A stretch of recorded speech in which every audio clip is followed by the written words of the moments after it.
কিন্তু আমার নবীর নামে আপনি যেন গালি দিয়েন না, কারণ আমি সব সহ্য করতে পারি, কিন্তু নবীর বেয়াদবি, নবীর নামে গোস্তাখি আমি উমর সহ্য করতে পারবো না।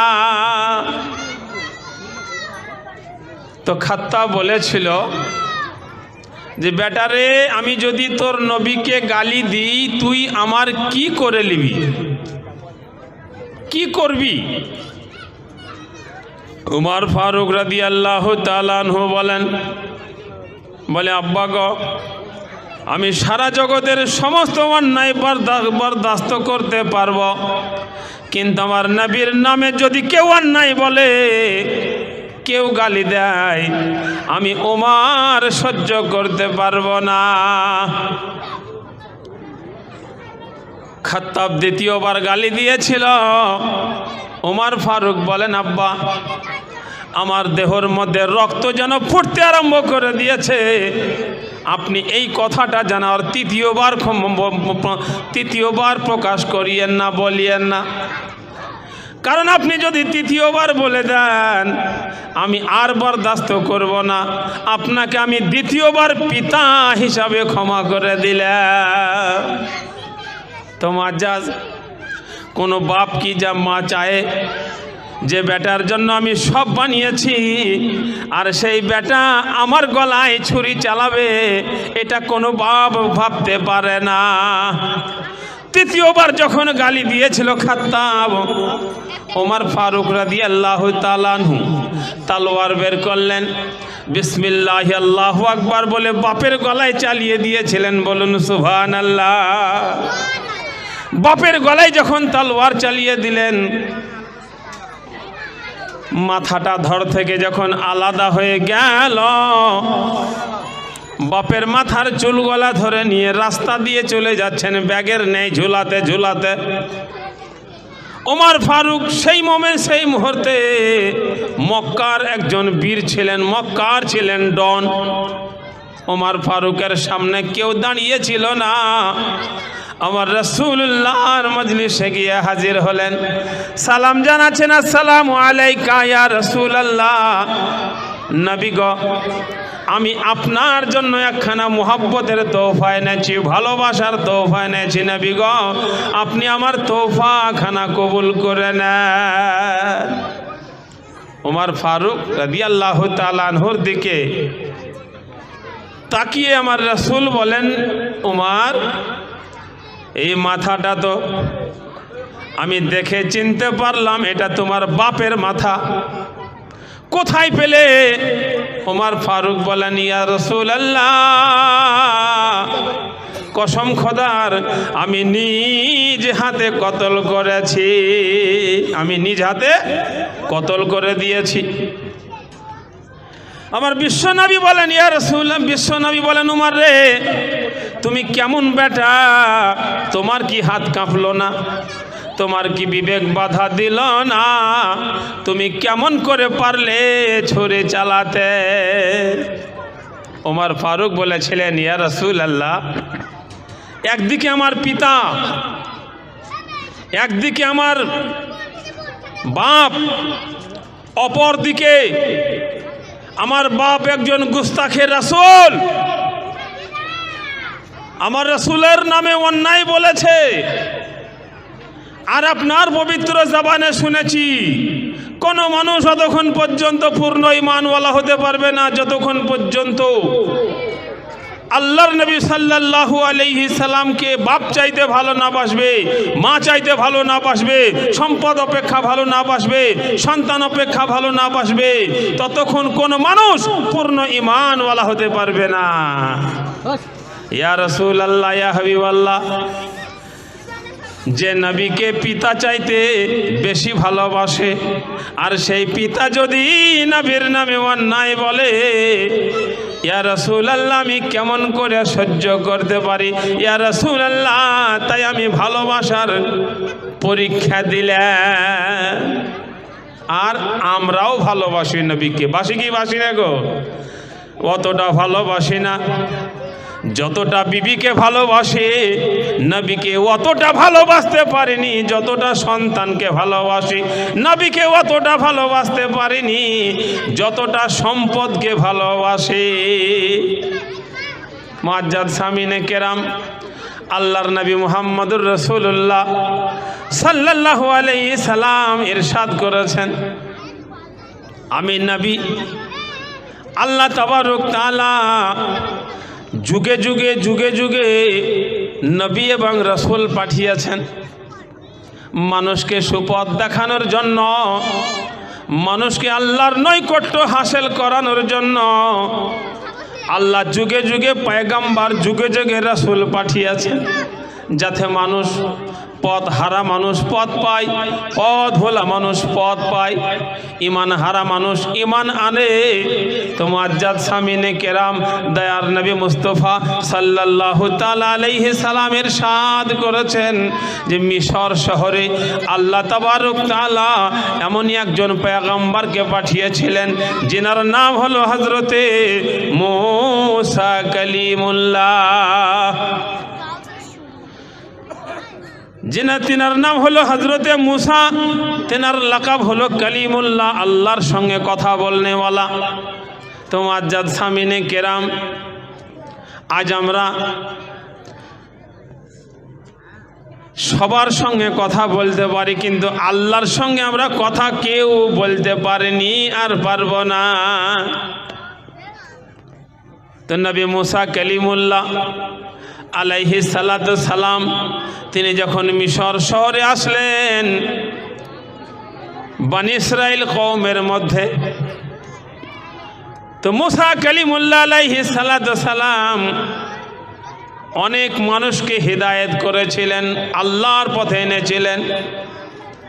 নবী মূসা কালিমুল্লাহর হাজারো হাজার সাহাবা ছিল, তো সর্বশ্রেষ্ঠ সাহাবা ছিল যার নাম হলো হযরতে আবুল হারেসা।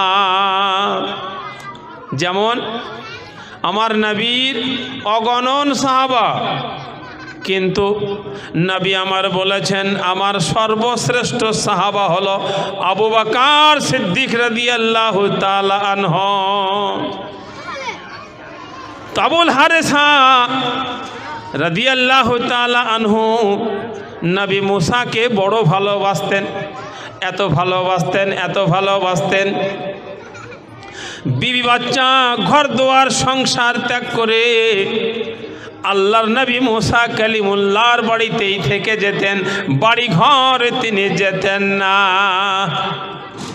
তো একদিন নবী মূসা কালিমুল্লাহ বলছেন, বলে আবুল হারেসা রে, আজ কয়েক মাস হয়ে গেল তুমি বাড়ি থেকে এসেছ, কিন্তু কোনোদিন কারোর মুখে তোমার বাড়ির কথা শুনলাম না, কারোর সামনে তুমি কোনোদিন তোমার বিবির কথা বললে না, তোমার জমির কথা গাইলে না, তোমার সন্তানের কথা তুললে না। ব্যাপারটা কি আবুল হারেসা? তুমি কি বাড়িতে বিবাদ করে এসেছো নাকি? তুমি কি বাড়িতে বিবাদ করে এসেছো? আবুল হারেসা বলেন, ইয়া রাসূলুল্লাহ, ইয়া মূসা কালিমুল্লাহ, আমাকে কিচ্ছু ভালো লাগে না, আমাকে ভালো লাগে না বিবি, ভালো লাগে না বাচ্চা, ভালো লাগে না সম্পদ, ভালো লাগে না জমি। নবী গো, আপনাকে ছাড়া আমার কিচ্ছু ভালো লাগে না। আল্লাহর নবী মূসা কালিমুল্লাহ বলছেন, আবুল হারেসা, সংসার দেখাও একটা ইবাদত, সংসার ঠিকমতো মেনটেন করলেও আল্লাহ তাবারক তাআলা সওয়াব দেয়, নেকি দেয়, এটাও একটা ইবাদতের মধ্যে পড়ে। তুমি সংসার বাদ দিয়ে শুধুই যদি আল্লাহ নিয়ে পড়ে থাকো, বিবি বাচ্চার খবর রাখলে না, তাতেও গুনাহ হবে। তো মুআজ্জাজ আল্লাহর নবী মূসা কালিমুল্লাহ আলাইহি সালাতু সালাম আবুল হারেসাকে কাছে ডেকে বলছেন, আবুল হারেসা, আমি তোমার নবী, আজকে তোমাকে একটা অর্ডার করব, হুকুম করব, তোমাকে মানতে হবে। বলে হুজুর বলুন কি হুকুম? নবী মুসা বলেন, আবুল হারেসা রে, আমি নবী, তোমার নবী তোমাকে 10 দিনের জন্য বাড়ি যেতে বলছি, তোমাকে আমি ছুটি দিলাম। বলে আমার দরবার থেকে তোমাকে 10 দিনের জন্য ছুটি দিলাম, বাড়ি চলে যাও, বিবি বাচ্চার সঙ্গে সাক্ষাৎ করে এসো, দেখা সাক্ষাৎ করে এসো। এমতো অবস্থায় আবুল হারেসা বলছেন, বলে হুজুর গো, সর্বপ্রথমে আল্লাহর হুকুম, আল্লাহর হুকুম, আর তারপরের স্থান হলো নবীর হুকুম। যে নবীর হুকুম মানল না, যে নবীর হুকুম মানল না, সে আল্লাহকেও মানল না। আমার আল্লাহ তাবারক তাআলা বলেছেন, যারা আমার নবীকে মানলো তারা আমাকে মানলো, যারা আমার নবীকে মানলো তারা আমাকে মানলো। মাজাজ তো হুজুর আমি বাড়ি যাব আপনার কথায়, কিন্তু হুজুর গো আমি 10 দিন থাকতে পারবো না আপনাকে ছেড়ে, আমার ছুটিটা একটু কম করে দেন। আল্লাহর নবী মুসা কালিমুল্লাহ বলছেন, বলে আবুল হারেসা, আমি তোমার ছুটিটা 7 দিন করে দিলাম, 3 দিন কমায়া দিলাম, তোমাকে 7 দিন থাকতে হবে। আবুল হারেসা বলছেন, হুজুর গো আর একটু কম করেন, আমি 7 দিনও আপনাকে ছেড়ে থাকতে পারবো না। আল্লাহর নবী মুসা কালিমুল্লাহ অবশেষে বলে দিলেন, বলে 3 দিন তোমাকে থাকতেই হবে, এর কম হবে না। আবুল হারেসা বেডিং পাত্র বেঁধে নিলেন, নবী মুসার কাছ থেকে বিদায় নিয়ে মনকে বলছেন, একদিকে নবীর হুকুম যদি না মানি তো আল্লাহ অসন্তুষ্ট হবে, আল্লাহ অসন্তুষ্ট হবে, আর নবীকে ছেড়ে আমি 3 দিন কেমন করে থাকব। কিন্তু নবী যখন বলে দিয়েছেন, বলে 3 দিন তোমাকে থাকতেই হবে, আবুল হারেসা 1 পা 2 পা করে পায়ে হাঁটা পথ হেঁটে হেঁটে হেঁটে হেঁটে বাড়ি চলে এলেন। বাড়ি এসেছেন, বিবি বড় খুশি, বিবি বড় খুশি, সন্তানেরা খুব আনন্দ যে আব্বা এসেছে বাড়িতে। রান্না বান্না খাওয়া দাওয়া আনন্দের সঙ্গে হলো। রাতের অন্ধকারে, রাতের অন্ধকারে নবী মুসা কালিমুল্লাহর সাহাব আবুল হারেসা খাওয়া দাওয়া করলেন, বিছানায় শুতে যাবেন। এমতো অবস্থায় স্বামী স্ত্রী এক ঘরে শুয়েছেন, ছেলে ছেলের ঘরে, মেয়ে মেয়ের ঘরে।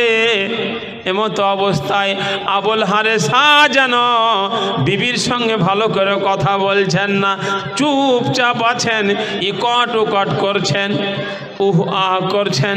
এমতো অবস্থায় বিবি বলেছিলেন, বলে স্বামী গ, আজ আপনি 3 মাস পরে বাড়িতে আসলেন, আর বাড়িতে আসার পরে আপনি আমার এমন কি ব্যবহার দেখলেন যে আপনি আমার সঙ্গে ভালো করে কথা বলছেন না। আবুল হারেসা বলছে, বিবি রে তুই খারাপ মাইন্ড লিস না, আমি রাতের বেলায় বিছানায় শুয়ে আছি, আমার বারবার বারবার মনে পড়ছে নবী মুসা কালিমুল্লাহর কথা। নবী এখন কি করছে, নবীর কোনো প্রয়োজনে আমি খিদমতে থাকতে পারলাম না, তাই আমার মনটা নবী মুসার জন্য বড় খারাপ করছে। এমতো অবস্থায় বিবি বলছেন, স্বামী গো, আমি জানি আপনি একজন আল্লাহর নবীর কাছে থাকেন। আমি নিজেকে বড় ভাগ্যবান মনে করি। আপনি যখন নবী মুসা কালিমুল্লাহর সঙ্গে হাসরের ময়দানে জান্নাতে যাওয়ার জন্য আল্লাহ পারমিশন দেবে, সেই দিন আমিও আল্লাহর সামনে হাজির হয়ে আমি আল্লাহর কাছে দাবিদার হব, বলে আল্লাহ, আমি এমনই একজন মহামানবের স্ত্রী, আমার স্বামী হলো তোমার নবী মুসা, তোমার নবী মুসার প্রিয় সাহাবা। বলে হুজুর, আমি কোনোদিন আপনাকে বাধা দেব না, আপনাকে আমি কোনোদিন বাধা দেব না। কিন্তু নবী মুসা কিন্তু আবুল হারেসার মন যেন ভালো হলো না। রাত্রি অনেক হয়ে গেছে, ঘুম আর আসলো না। ঘুম যখন আসলো না, আমাদের মধ্যে যখন ঘুম না আসে তা আমরা কি করি গো? টিভিটাকে অন করি, নাকি বলছেন? আর না হলে মোবাইল চালাতে আরম্ভ করি, যাতে মনটা ভালো হয়। আল্লাহর নবী সাল্লাল্লাহু আলাইহি সাল্লাম বলেছেন, মনে যখন অত্যাধিক টেনশন হবে, মনে যখন অত্যাধিক চিন্তা হবে, তো আল্লাহর কালাম তেলাওয়াত করো, আল্লাহর কোরআন তেলাওয়াত করো, তোমার খারাপ মন ভালো হয়ে যাবে। মুআজ্জাদ সামিনে কেরাম, কিন্তু সেই জামানায় আল্লাহ কোরআনকে পাঠিয়েছিলেন না। নবী মুসা কালিমুল্লাহর উপরে একটি কিতাব অবতীর্ণ হয়েছিল, যেই কিতাবটার নাম হলো তাওরাত, তাওরাত শরীফ। যে তাওরাত শরীফের হাফেজ ছিলেন হযরতে আবুল হারেসা। বলুন সুবহানাল্লাহ। বিছানা ছাড়লেন, বিবিকে বলছে, বিবিরে তুমি ঘুমাও, আমি একটু আল্লাহর ইবাদত করে আসি। তিনি পাশের রুমে গেলেন, ওযু বানালেন, জায়নামাজ বিছালেন, কয়েক রাকাত নফল নামাজ পড়ার পরে তাওরাত শরীফ তেলাওয়াত শুরু করলেন। তেলাওয়াত করে যায়, পাতা উল্টে যায়, তেলাওয়াত করে যায়, পাতা উল্টেই যায়। এমতো অবস্থায় তাওরাত শরীফ খতম হয়ে গেল, ভোর হয়ে গিয়েছে, এখনো কিছু কিছু সময় বাকি আছে সকাল হতে। তাওরাত তো খতম হলো, রাত পোহালো না। তিনি তাওরাত নিয়ে গবেষণা আরম্ভ করে দিলেন, যে পুরো তাওরাত শরীফের মধ্যে আল্লাহর তাবারক তাআলা নবী মুসা কালিমুল্লাহর বর্ণনা 4 জায়গায় করেছেন।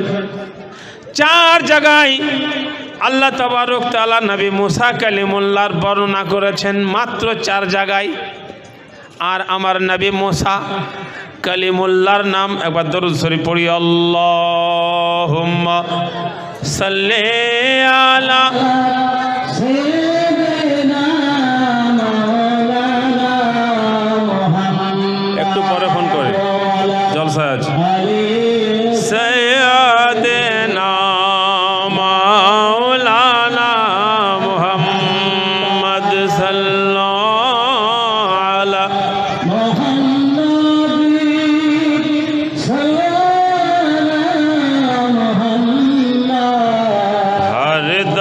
जबान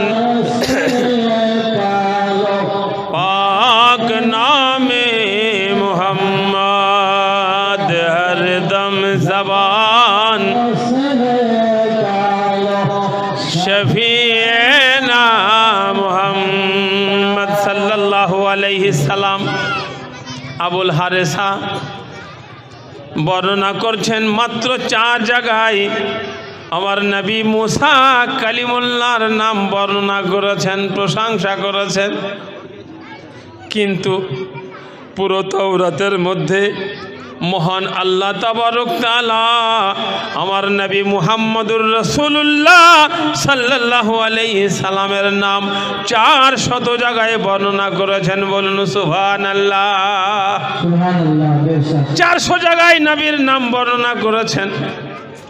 প্যারা হাজরিন, তখন তো নবী আসেনি, নবী তখন আসেনি, কিন্তু নবীর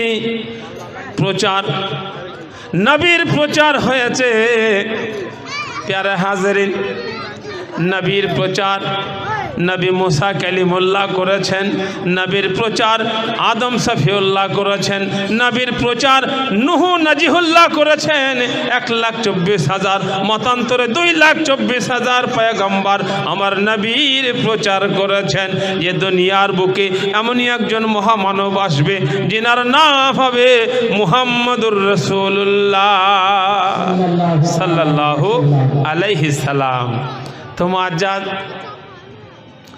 আবুল হারেসা চিন্তা করছেন, এই 400 নামটা আমার মুসা কালিমুল্লাহর হওয়ার দরকার ছিল। যে নবী মুসা কালিমুল্লাহর উপরে আল্লাহ তাওরাত নাযিল করলেন, আর সেই মুসা কালিমুল্লাহর বর্ণনা 4 জায়গায় করেছে। এই 400 নামটা আমার মুসার হওয়ার দরকার ছিল। এই না ভেবে আমার মুহাম্মদুর রাসূলুল্লাহ সাল্লাল্লাহু আলাইহি সাল্লামের নাম